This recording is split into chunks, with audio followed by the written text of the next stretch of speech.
pero quizá la posición que más me llamó la atención, dado que cuando estuvo en el gobierno era un hombre que realmente confrontaba con con los sectores empresarios, fue la de Guillermo Moreno. Guillermo Moreno se expresó en contra de la medida anunciada por el gobierno nacional y me parecía interesante conversar con él un rato, a ver cómo lo fundamentaba y cuál era su punto de vista. Es como con muchas personas que ustedes van a escuchar en el desarrollo de este programa y los otros programas de la radio y de los próximos programas nuestros. Guillermo Moreno está en línea. Guillermo, ¿qué tal? Ernesto Tenemont te saluda. ¿Cómo andás? ¿Qué tal, Ernesto? Gracias por el llamado. Es un placer, como siempre, hablar con vos.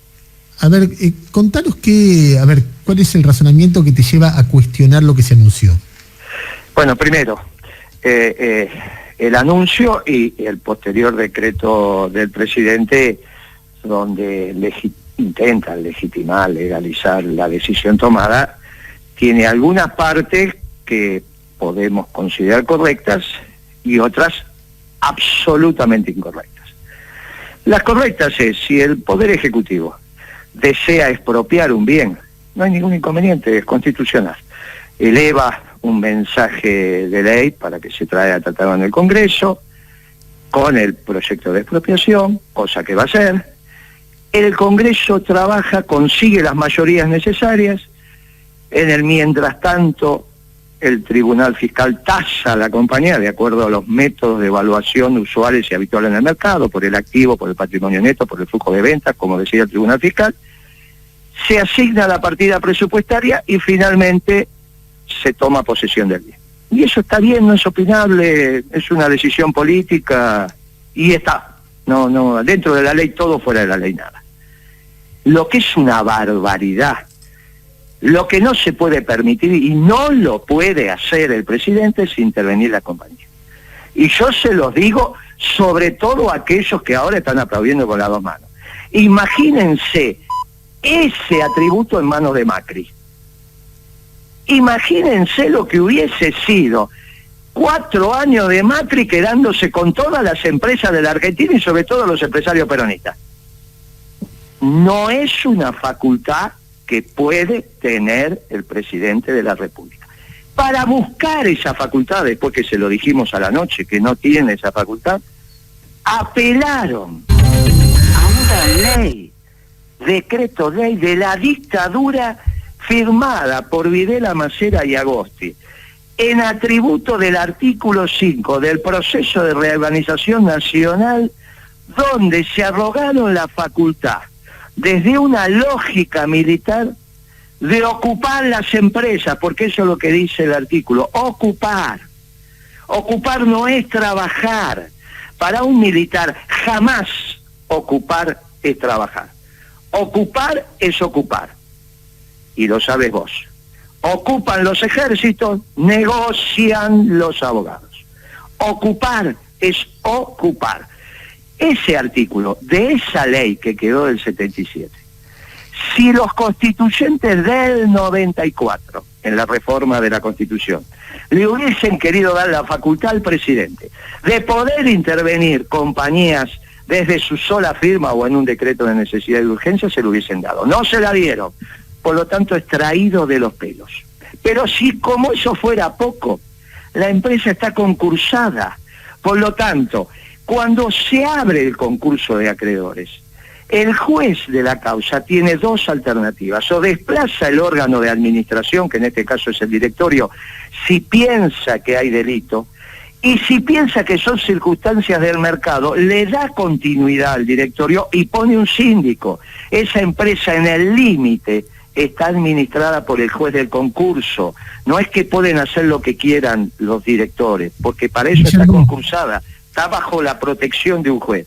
Por lo tanto, es una barbaridad desplazar el órgano de administración de la compañía que dispuso la justicia.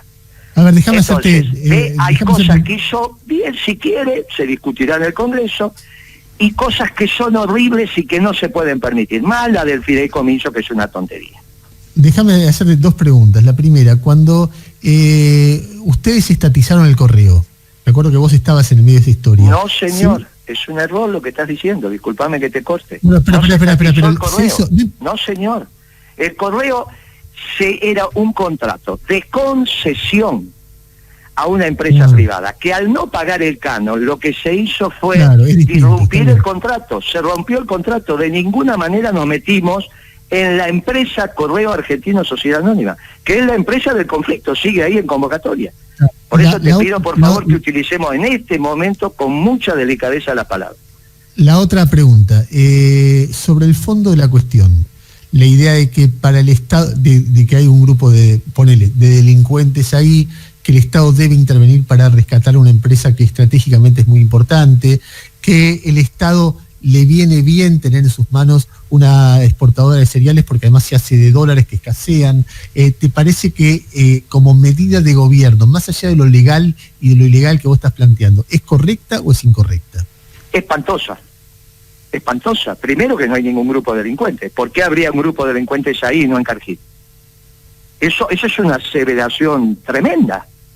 El juez no dijo que hay un grupo de delincuentes. El juez le dio continuidad al directorio de la compañía. ¿Cómo que hay un grupo de delincuentes? ¿Pero qué estamos diciendo?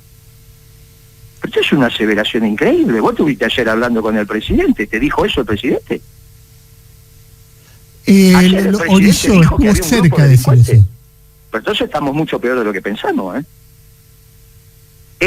Yo te pregunto, en el reportaje que le hiciste ayer al presidente extenso, ¿el presidente dijo que hay un grupo delincuente en esa empresa? No, lo sugirió en algún momento. Habría que ver si hay responsabilidades penales. Habló de la palabra vaciamiento. No lo sugirió de ninguna manera. No, primero que no está en sus atribuciones. Pero aparte yo lo escuché, no dijo eso. Ahora, que alguien interpreta eso, puede ser, mira, no hay ningún grupo de delincuentes. Primero, no hay ningún grupo de delincuentes. Habrá alguno con alguna característica, con otra característica, no hay ningún grupo de delincuentes. Porque si no, el problema lo tenemos con el juez, que le dio continuidad al directorio. Vuelvo a insistir, el juez cuando abre el concurso tiene dos decisiones para tomar. O deja el directorio o lo saca. Puede haber apertura de concurso con desplazamiento de la conducción de la empresa si considera que hay un grupo de delincuentes. No tiene alternativa el juez.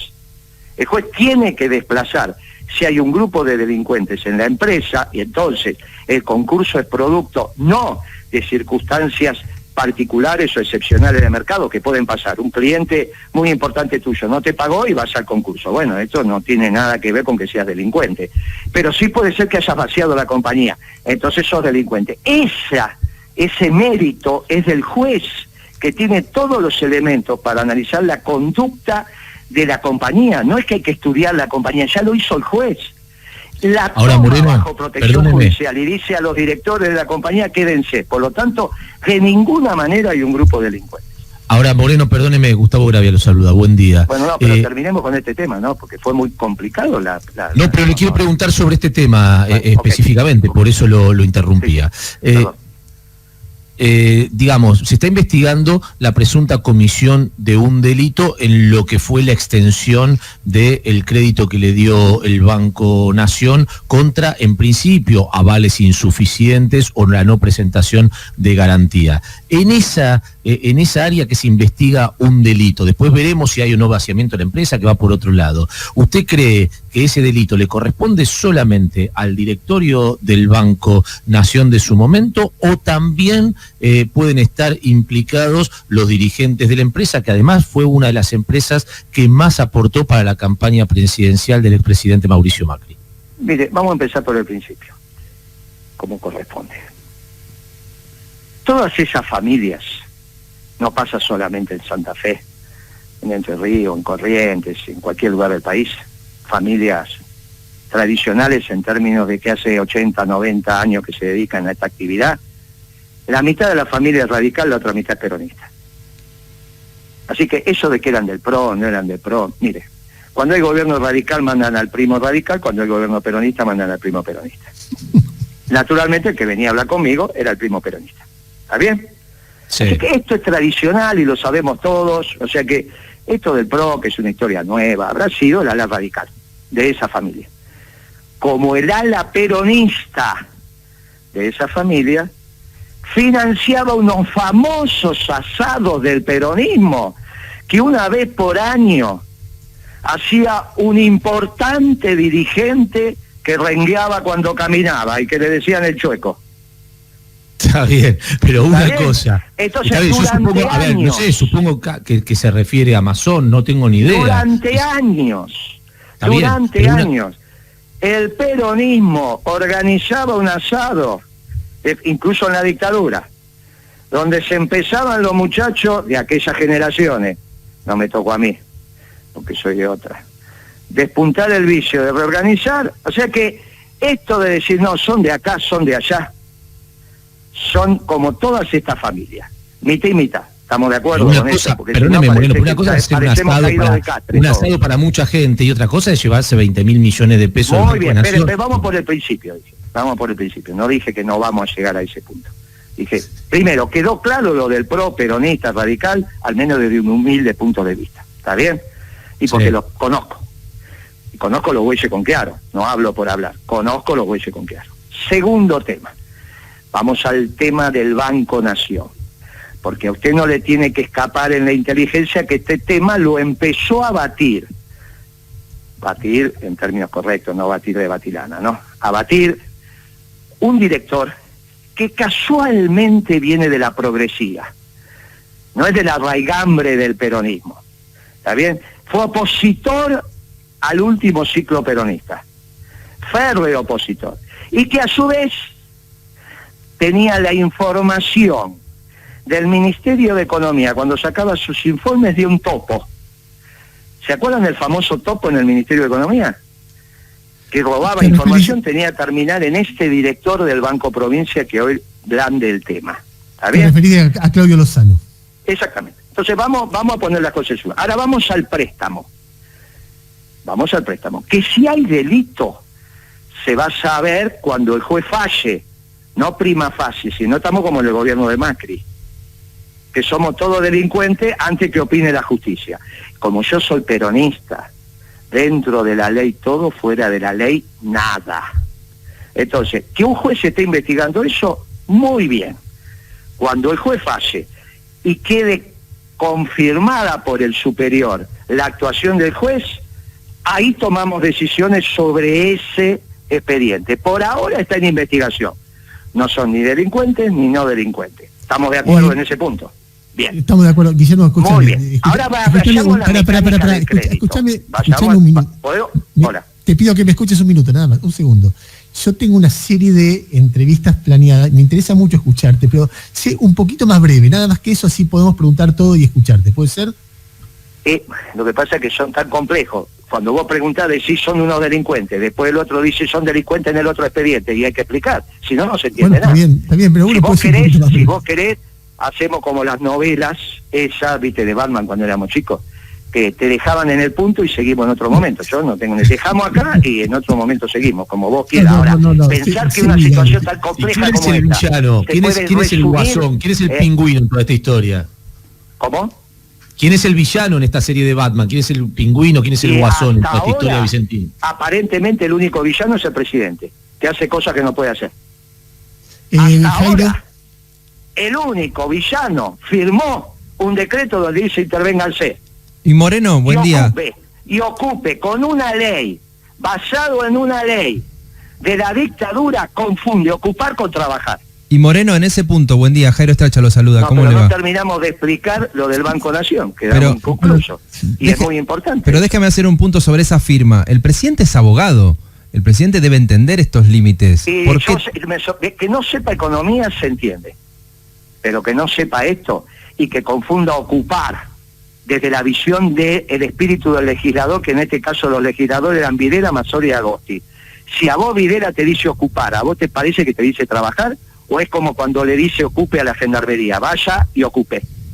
Es obvio que el espíritu del legislador es ocupar como una orden militar de un ejército en operaciones que ocupa, que era lo que hacían en enero del 77. Esta ley es de enero del 77.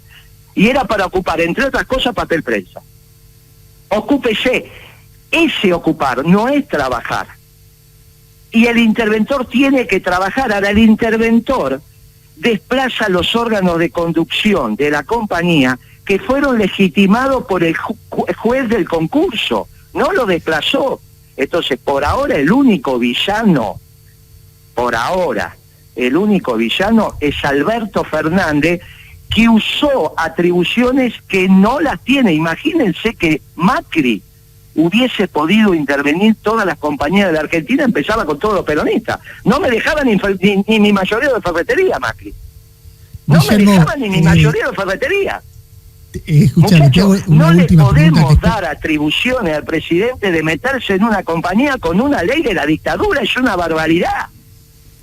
Es una barbaridad lo que está haciendo el presidente. Ahora, si dicho esto, quieren que avancemos sobre lo del Banco Nación y qué tiene que ver con ese... Yo lo tengo denunciado, soy el único dirigente político que denunció antes que esto, no solo a González Fraga, que es un salvaje administrando la cosa pública. Imagínense que cuando fue presidente del Banco Central imprimió plata de un lado solo.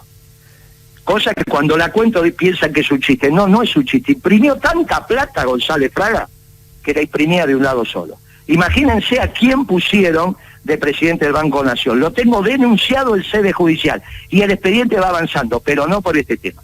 Ahora, este tema merece una explicación que quizá no tengamos tiempo de darla, la damos en otro momento. Lo único que te quería preguntar antes de despedirte, porque no tenemos más tiempo, es si no temes que haya muchos sectores del peronismo que te acusen de estar bancando una empresa con características cercana al macrismo, bancando de ninguna manera, estar en contra de una medida popular. Pero escúchame, ya está, se entendió la pregunta. Si no tenemos tiempo, utilicémosla para la respuesta, por favor. Sí, los peronistas somos de los principios y valores permanentes. Perón enseñó que dentro de la ley, todo, fuera de la ley, nada. Los que te pueden acusar de esto son estos progres que se incorporaron a un proyecto peronista que nunca entendieron y ahora lo quieren conducir. Esta socialdemocracia que quiere cambiar los principios y valores permanentes del peronismo por cosas que están de modé, como el ministro de Economía que dice que quiere ir a hacer de la Argentina una economía social de mercado. Y eso lo explicaba el Sogaray mal, pero en realidad vos sabés como yo que son los principios ordenadores de la economía de la socialdemocracia. Los peronistas no. Ahora, algún progre, algún socialdemócrata, de estos que entraron al gobierno después del 2009, en el 2010, y puede ser. Pero para eso los peronistas, como dijo algunos, somos incorregibles. Somos de los principios y valores. Somos de los principios y valores permanentes. Somos de la doctrina. Y no quiero una economía socialdemócrata ni economía social de mercado. Quiero una economía justicialista. Y esto es lo que estoy diciendo. Y la economía justicialista, para meterte en la propiedad privada, lo tenés que pensar 20 veces. Y sobre todo si está concursada. Porque hace a los principios y valores. Y esto es el capitalismo. El capitalismo, podemos discutir la eficiencia de la producción, pero la verdad que hasta ahora no apareció ningún sistema más eficiente. En la distribución es un asco el sistema capitalista, y ahí nos metemos los peronistas. En la distribución, no en la propiedad. Para meterse en la propiedad están los marxistas, no estamos los peronistas. Nosotros nos metemos en la distribución, queremos una distribución justa, por eso somos justicialistas. Así que no tengo ningún temor. Si la explicación, que es muy importante la del Banco Nación, merece que lo comentemos, cuando tengamos tiempo a disposición me llamáis y explicamos esos créditos con lujo de detalle. Con lujo de detalle los explicamos. Con muchísimo gusto, como siempre. Gracias, Guillermo. Gracias a ustedes, chao, un abrazo. Era Guillermo Moreno. Estamos, a ver, personaje realmente.